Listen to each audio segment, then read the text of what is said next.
C'est un sujet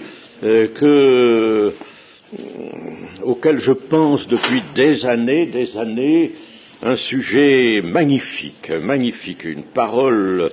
une de ces paroles magnifiques qui est dans les Éphésiens. Éphésiens, c'est un peu comme un sommet de la révélation de Dieu. Alors, Éphésiens chapitre 3 et verset 14. Chapitre 3, verset 14 jusqu'à 21. Lisons ce texte. À cause de cela, je fléchis les genoux devant le Père, duquel tire son nom toute famille, dans les cieux et sur la terre, afin qu'il vous donne, selon la richesse de sa gloire, d'être puissamment fortifié par son esprit dans l'homme intérieur, en sorte que Christ habite dans vos cœurs par la foi, afin qu'étant enracinés et fondés dans l'amour, vous puissiez comprendre avec tous les saints quelle est la largeur, la longueur, la profondeur et la hauteur, et connaître l'amour de Christ, qui surpasse toute connaissance, en sorte que vous soyez remplis jusqu'à toute la plénitude de Dieu.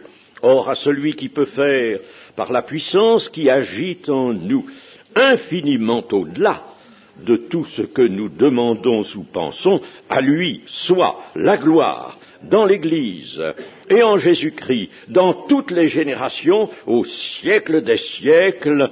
Amen. Dans toutes les générations, c'est-à-dire maintenant toujours. Voilà quelque chose vraiment qui est marqué par le désir d'une pérennité éternelle. C'est pas elle. Ce passage entre dans les ardentes prières que l'apôtre Paul adressait à Dieu pour que les chrétiens connaissent l'amour de Christ, c'est-à-dire une vie intérieure abondante, une vie intérieure de grande abondance. Il veut les conduire jusqu'à toute la plénitude de Dieu. Allons voir ce que c'est. Ne pas confondre plénitude de l'esprit avec associé à baptême du Saint-Esprit, avec la plénitude de Dieu. Surtout, ne faisons pas une telle confusion. Ce serait confondre le commencement d'une chose avec la fin. Le commencement va vers la fin, n'est-ce pas, mais la fin n'est pas dans le commencement.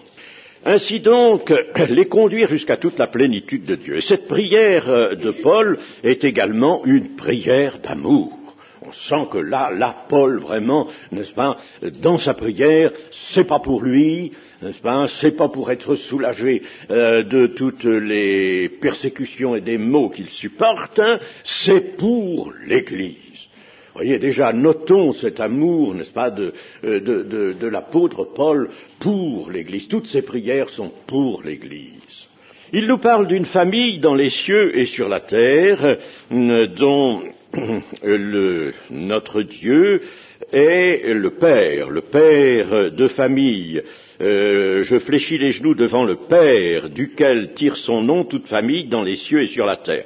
Il y a certains commentateurs qui ont eu peur de ça, une famille dans les cieux. Je ne sais pas ce que c'est que ça, n'est-ce pas? Alors ils ont tout ramené à la famille de la terre.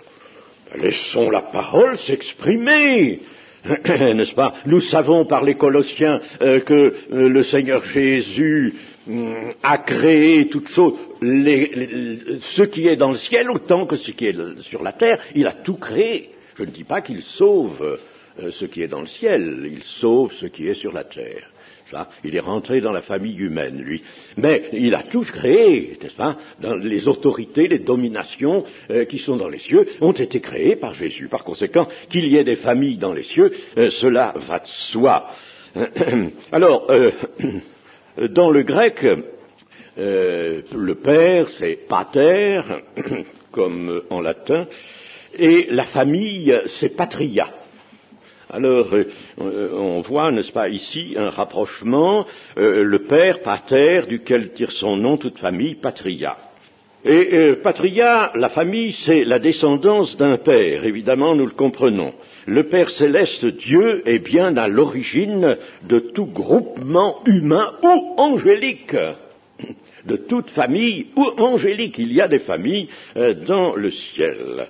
L'Église est elle-même une famille humaine et elle est composée de ceux qui sont nés de Dieu, nés de nouveau, nés de Dieu, et qui sont, sur décret divin, qui sont enfants de Dieu. Dès qu'ils naissent de nouveau, Dieu déclare, enfants de Dieu, vous l'êtes. Jean dit, enfants de Dieu, nous le sommes. Enfants de Dieu, c'est un décret. Alors au départ, il y a cela. Au départ de la vie chrétienne, enfants de Dieu. Alors maintenant, il va falloir que tu saches que tu es enfant de Dieu, il va falloir que tu te conduises comme un enfant de Dieu. Quand un chef d'État nomme des représentants, des ambassadeurs, il dit à quelqu'un, maintenant voilà, je te nomme, mettons Monsieur Mitterrand, n'est-ce pas, bon, il nomme un ambassadeur, je te nomme ambassadeur, je prends un décret, voilà, tu es ambassadeur. Tu vas te comporter maintenant comme un ambassadeur. Il faut que tu saches ce que l'ambassadeur doit faire. Vous voyez, voilà, n'est-ce pas, comment Dieu a, en somme, organisé l'Église au départ, la famille de ceux qui sont dès la nouvelle naissance. Il faut naturellement que cette nouvelle naissance soit authentique. Eh bien, alors là, ils sont enfants de Dieu et ils vont devoir se comporter comme des enfants de Dieu. Et il nous dit ici, selon la richesse de sa gloire, les richesses de sa gloire, et les richesses de la gloire de Dieu, que sont-elles? Infinies. Elles sont infinies. Par conséquent, lorsque l'apôtre Paul dit que ce qu'il demande, il le veut selon la richesse de la gloire, c'est-à-dire qu'il le veut sans limite aucune. Paul demande un exaucement à sa prière qui aille aussi loin que Dieu le voudra, non pas le pourra, mais le voudra. Cette force que l'apôtre réclame pour l'Église peut donc devenir considérable. Et je vous recommande cette prière de Paul, n'est-ce pas, elle est toujours là, elle a été reçue, enregistrée, et elle a toujours ses effets. Mais il est bon que nous la reprenions nous-mêmes, pas pour nous seuls personnellement, mais pour toute l'Église. Voilà une prière pour l'Église. Voulez-vous remarquer une chose? C'est que le Seigneur Jésus nous a donné un modèle de prière, le Notre Père. Et dans ce modèle de prière, il n'a pas dit, ne nous fait pas dire, donne-moi mon pain quotidien, pardonne-moi mes offenses, comme moi aussi je pardonne, délivre-moi. Non, donne-nous notre pain quotidien, délivre-nous. Voyez, il nous fait parler au pluriel. Voyez, le Seigneur, donc, ne nous demande pas de prier uniquement pour nous. On peut le faire, oui, pour des besoins bien précis, d'accord, n'est-ce pas? Je ne veux pas exclure quelque chose qui est nécessaire, mais n'en faisons pas une règle. Quand on des chrétiens élèvent des prières, que ce ne soit pas uniquement des prières pour eux, pour leur petite affaire. Que ce soit des prières pour tous. Donne-nous à nous tous qui formons une famille. Donne-nous notre pain, notre nourriture quotidienne. Dieu se plaît à accorder des bénédictions à la mesure de la richesse de sa gloire. Dieu ne limite pas sa grâce, il va même, comme Paul le dit en finale dans ce passage, il va même au-delà de tout ce que nous pouvons demander ou penser. Le Seigneur sait bien que nous sommes limités encore dans nos vues, même si notre cœur a été élargi. même si les pieux de notre tante, n'est-ce pas, ont été éloignés, bien, il sait bien que nous sommes toujours quand même dans les limites. Et alors lui, il reçoit notre prière. Alors, il dit, tiens, il me demande ça, n'est-ce pas? Il me demande ça. Moi, je vais leur donner tout ça, n'est-ce pas? Et leur donner bien plus. Je leur donne bien plus. Oh, si nous sommes fidèles, chers amis, fidèles dans la foi, il y a la fidélité. Si nous sommes fidèles, le Seigneur nous donnera dans sa mesure à lui. Alors, reprenons les objets de la prière ici de Paul. Ces objets sont au nombre de 4. Il demande d'abord la force dans l'homme intérieur. La force dans l'homme intérieur. La force. On ne peut rien faire sans force. La force, c'est l'énergie. Demandez ici sur la terre à ceux qui ont à construire des choses qu'ils le fassent sans énergie, n'est-ce pas? Et ils vous diront, alors j'aime autant rester couché, n'est-ce pas? Si on ne me donne pas d'énergie, surtout maintenant, n'est-ce pas, qu'il n'y a plus de travail humain personnel, il faut toujours des machines pour faire n'importe quoi, n'est-ce pas, hein?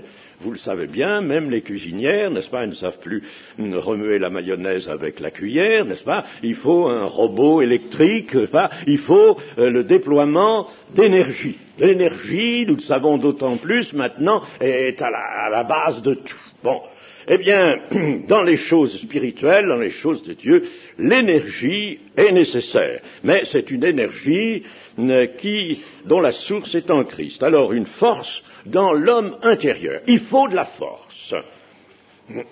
Souvent, nous piétinons, nous languissons par défaut de force. Et dans Éphésiens 6, le Seigneur, pourtant, nous dit bien qu'il faut aller chercher de la force. Il nous dit ceci: au reste, c'est chapitre 6, verset 10, au reste, fortifiez-vous dans le Seigneur, et par sa force toute puissante, revestez-vous de toutes les armes de Dieu. Par sa force toute puissante. Il faut aller chercher de la force dans le Seigneur. Deuxième élément de la prière de Paul, un enracinement dans l'amour, du fait de la présence de Christ dans les cœurs. Voilà ce qu'il demande. En second, un enracinement dans l'amour du fait d'une présence de Christ. Il n'y a pas d'enracinement si Christ n'est pas présent, bien sûr. Troisième élément, compréhension et connaissance de l'amour de Christ. Il faut arriver à comprendre. C'est pas facile de comprendre, nous en parlerons, comprendre et connaître l'amour de Christ. Et quatrièmement, jusqu'à la plénitude de Dieu. Voilà, jusqu'à la plénitude de Dieu. C'est le but vers lequel il faut tendre. Dans cette requête, nous voyons que la Trinité apparaît. La Trinité apparaît et chacun de ses membres est associé à un ministère qui lui est particulier. Les antitrinitaires n'ont rien vu du tout dans la Bible, n'est-ce pas? Ce sont des aveugles, les antitrinitaires. Méfions-nous de ça. Il n'y a pas de salut s'il n'y a pas une foi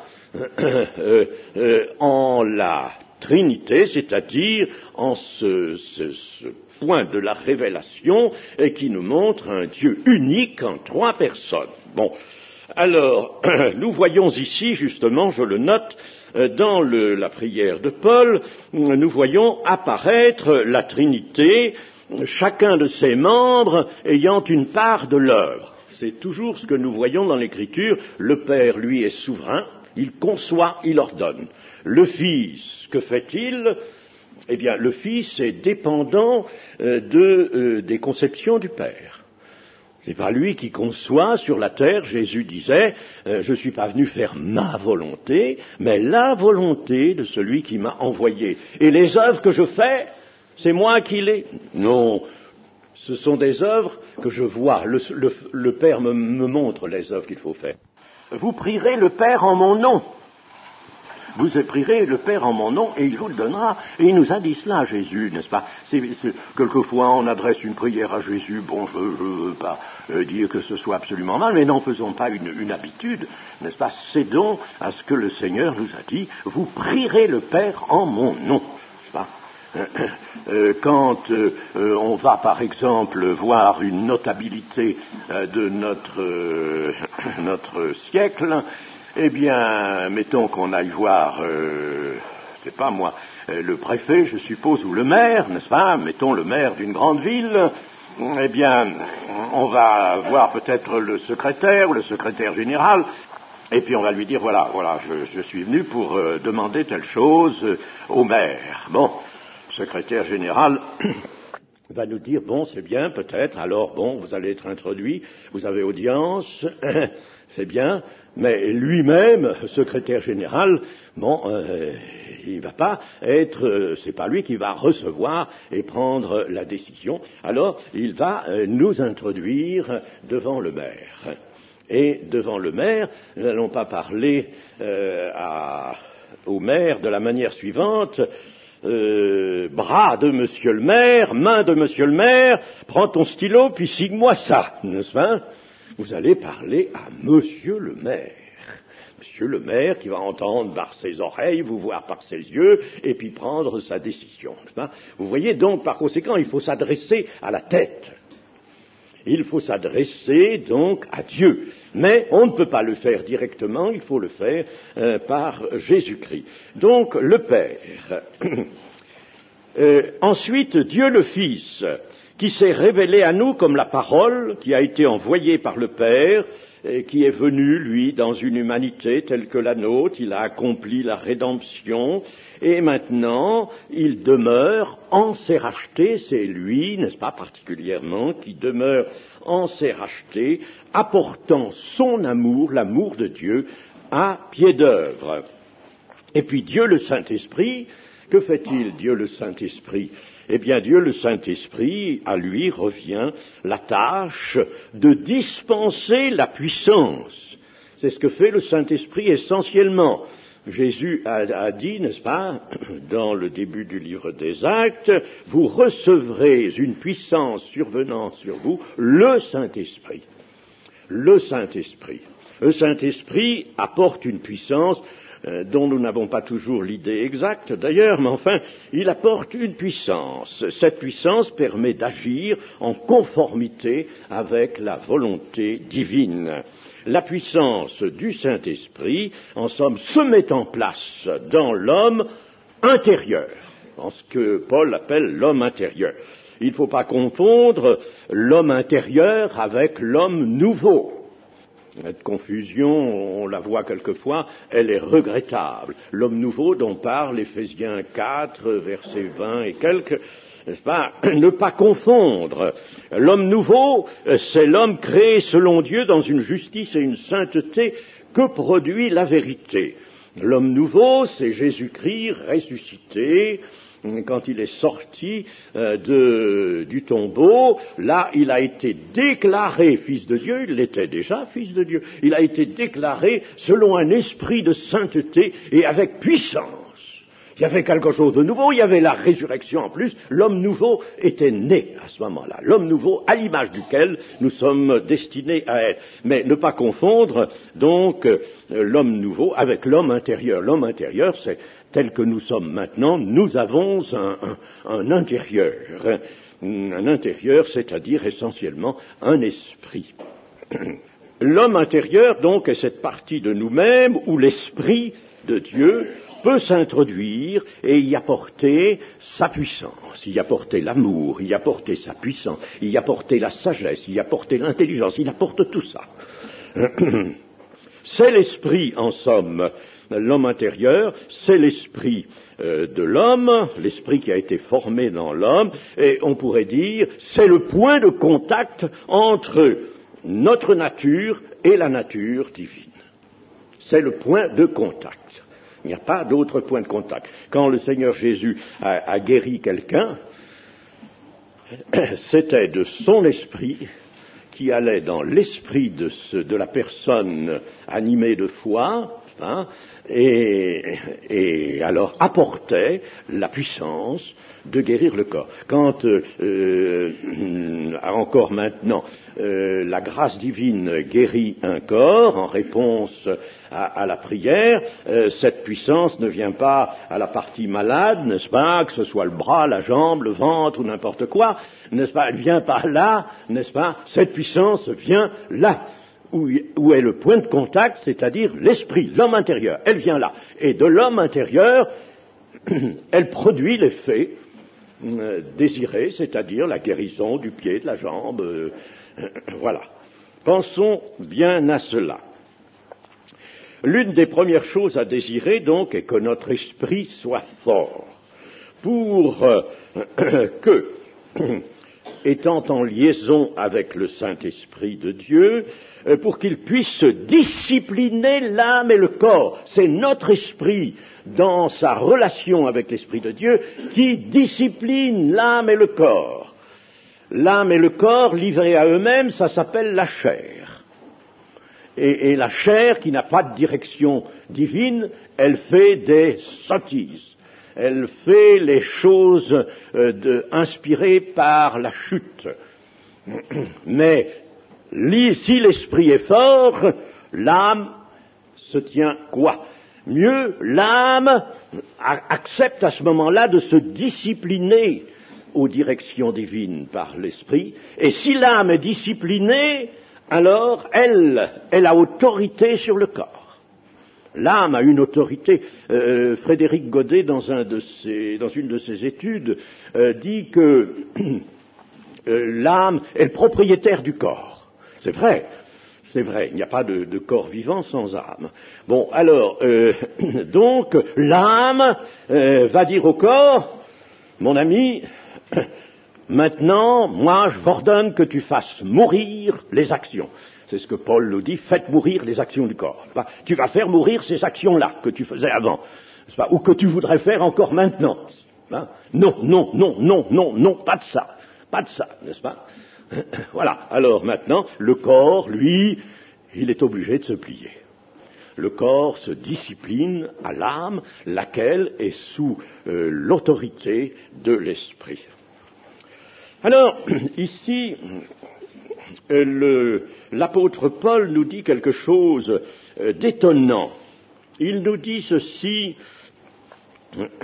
au verset 17, d'être puissamment fortifié par son esprit dans l'homme intérieur, en sorte que Christ habite dans vos cœurs par la foi. En sorte que Christ habite dans vos cœurs par la foi. Il dit ça à une église. Toutes les épîtres sont adressées à des églises. Et ces églises sont censées être composées de gens qui sont nés de Dieu, nés de nouveau. Alors il leur dit, mais dans Romains 8, Paul lui-même dit que si quelqu'un n'a pas en lui l'esprit de Christ, il ne lui appartient pas. Autrement dit, il n'est pas chrétien, celui-là. Il n'est pas né de nouveau. Alors pourquoi ici, dit-il, n'est-ce pas, à des chrétiens qui doivent avoir donc en eux le Christ, n'est-ce pas, le Seigneur en eux, l'Esprit du Seigneur en eux, pourquoi leur dit-il, n'est-ce pas, afin que Christ habite dans vos cœurs par la foi. Alors on peut lui répondre, mais il y habite déjà. Il y habite. Il y habite, oui ou non, il y habite, puisqu'il s'agit, les destinataires de la lettre sont des chrétiens. Alors, qu'est-ce que cela signifie? Il faut toujours chercher à résoudre une difficulté, n'est-ce pas? Eh bien, pour la résoudre, pensons à la parabole du cep et des sarments. Pas besoin de vous la rappeler, Jean 15, vous connaissez tout ça, vous êtes des lecteurs assidus de votre Bible, vous la lisez tous les jours. Tous les jours? Oui, sûrement, bon, tous les jours, vous la lisez, vous la méditez, vous savez ces choses. Bien, alors, pensez à cette parabole. Lui, le Seigneur, c'est le cep. Et il y a les sarments. Les sarments, ce sont ces rachetés, les membres de l'Église. Bien. Et tous les sarments sont en relation avec le cep. Ils sont nés du cep, d'ailleurs, ils sont en relation avec le cep. Mais tous les sarments n'ont pas la même vitalité. Il y a des sarments un peu misérables, plus jaunes que verts, enfin, des sarments un peu pauvres et d'autres qui sont au contraire beaucoup plus riches. Ils n'ont pas tous la même force de vitalité, la même force de fructification. Alors, ce que Paul demande ici dans notre texte, c'est que, étant fortifiés par la puissance du Saint-Esprit, comme il vient de le dire, nous soyons ouverts à Christ davantage, afin que Christ habite dans vos cœurs. Mais il y habite, c'est sûr, mais davantage, bien mieux. Vous lui avez donné peut-être dans votre cœur, dans votre homme intérieur, vous lui avez ouvert le salon. Comme c'est le Seigneur, vous ne l'avez pas reçu dans la cuisine, vous lui avez offert dans votre être intérieur, n'est-ce pas, le salon, Seigneur, voilà, assieds-toi sur ce fauteuil, n'est-ce pas? Bon, alors le Seigneur est venu, et comme vous lui avez dit, s'est assis sur le fauteuil. Puis alors vous l'avez laissé là, de temps en temps vous venez le voir, et puis alors vous allez dans votre chambre, vous allez dans votre salle à manger, vous allez dans la cuisine, vous allez dans la véranda, vous allez dans le jardin, etc. Puis le Seigneur est toujours assis sur son fauteuil, c'est pas dans le salon. Hein.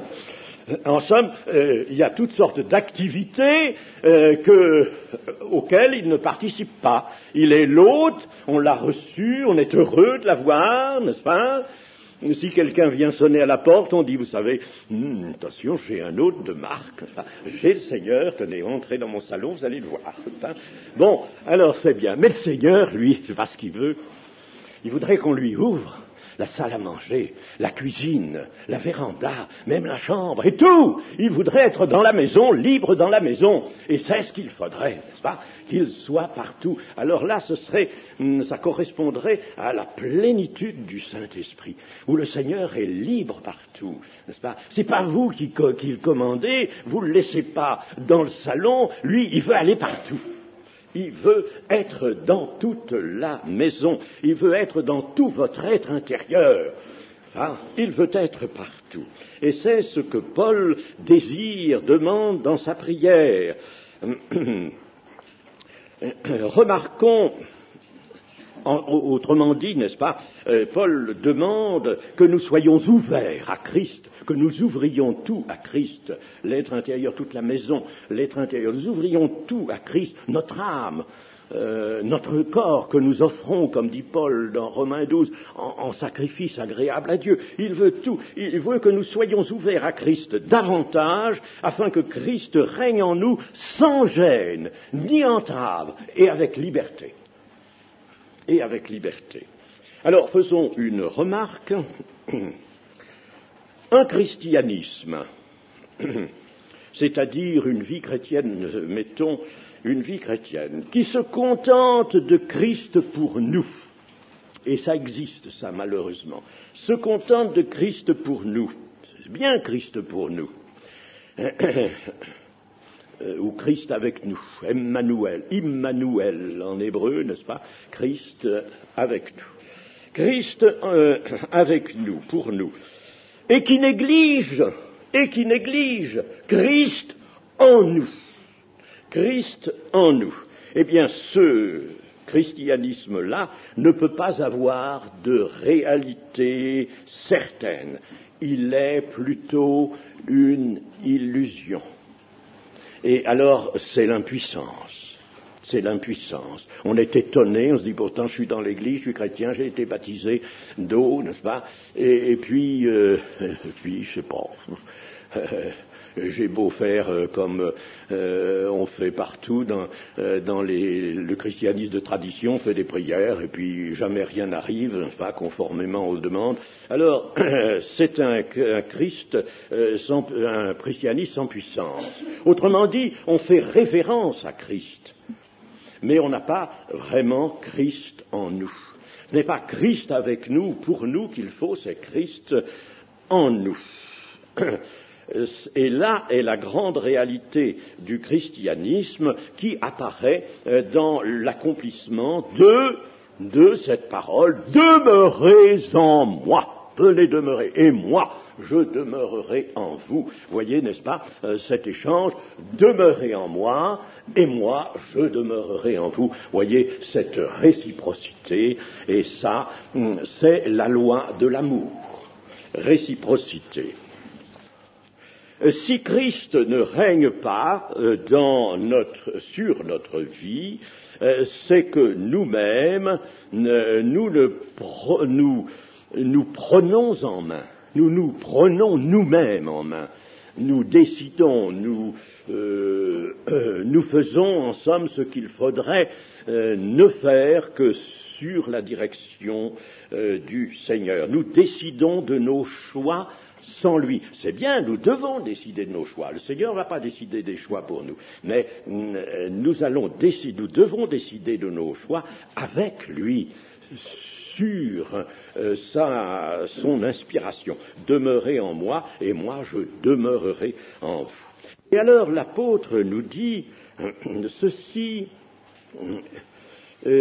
connaître l'amour de Christ, un peu au verset 17 toujours, afin qu'étant enraciné et fondé dans l'amour, vous puissiez comprendre. Enraciné et fondé dans l'amour. Enraciné, vous voyez, ça nous donne l'idée d'un arbre, l'arbre du psaume 1er, par exemple, qui pousse loin ses racines jusque dans le cours d'eau, enraciné, bien enraciné dans la terre. Profondément enraciné. Bien. Et puis la deuxième image, fondée, ça donne l'idée d'un immeuble, d'une maison qui a de solides fondations. Bien. Alors, les deux images sont là. La première, enracinée. Que nous dit-elle? Eh bien, ce qui est enraciné, l'arbre qui est enraciné, il se nourrit. De son enracinement n'est pas seulement pour sa solidité, mais c'est pour sa nourriture. Il va puiser des principes chimiques, des principes minéraux. C'est pas la sève vivante qu'il puise dans le sol, ce sont des principes minéraux qu'il va introduire dans ses feuilles, et là elles vont devenir, par la photosynthèse, par un véritable miracle permanent, elles vont devenir la sève vivante qui va nourrir l'arbre. Mais enfin, l'essentiel, le principe de la nourriture, l'arbre le puise par ses racines dans la terre. Donc ce qui est enraciné se nourrit et, à cause de cette nourriture, grandit, se développe. Eh bien, l'amour spirituel, lui, dans lequel il faut que nous soyons enracinés, est le terrain où notre croissance peut peut progresser. La croissance va trouver son moyen dans cet enracinement dans l'amour. Voyez-vous? Alors, je vous rappelle mon sujet, l'amour, puissance de vie et de croissance. Enraciné dans l'amour. Alors là, n'est-ce pas, nous puisons une nourriture. Dans l'amour, nous allons puiser. Généralement, on s'imagine que le seul apport à désirer soit la connaissance biblique.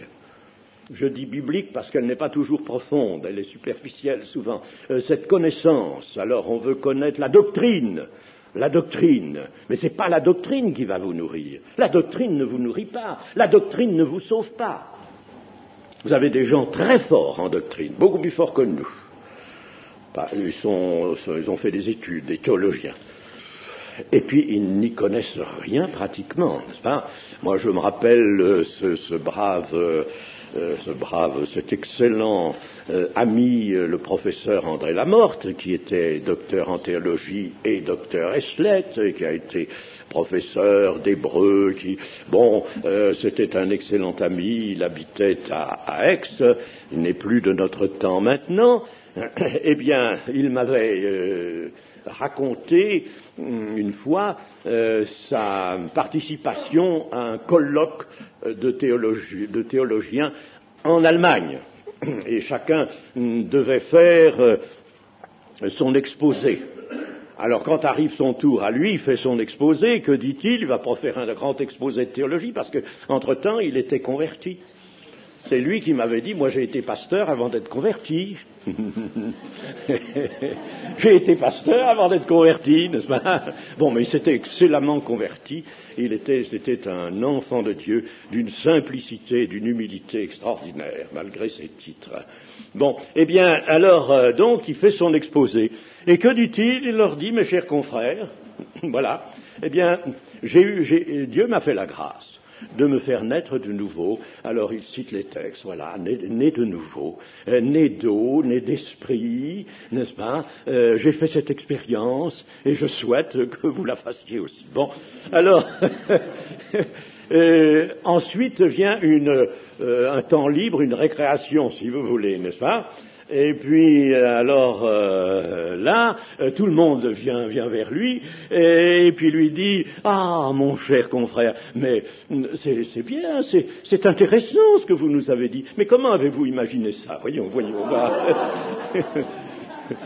C'est bien, on n'avait pas pensé à ça, nous. Nous avions sur oui, nous connaissons les passages de Jean chapitre 3, n'est-ce pas? Alors là-dessus, eh ben, nous avions des belles théories. Vous savez, la théorie d'un tel, l'autre théorie de ceci. Oh, une érudition extraordinaire sur ce passage-là, n'est-ce pas?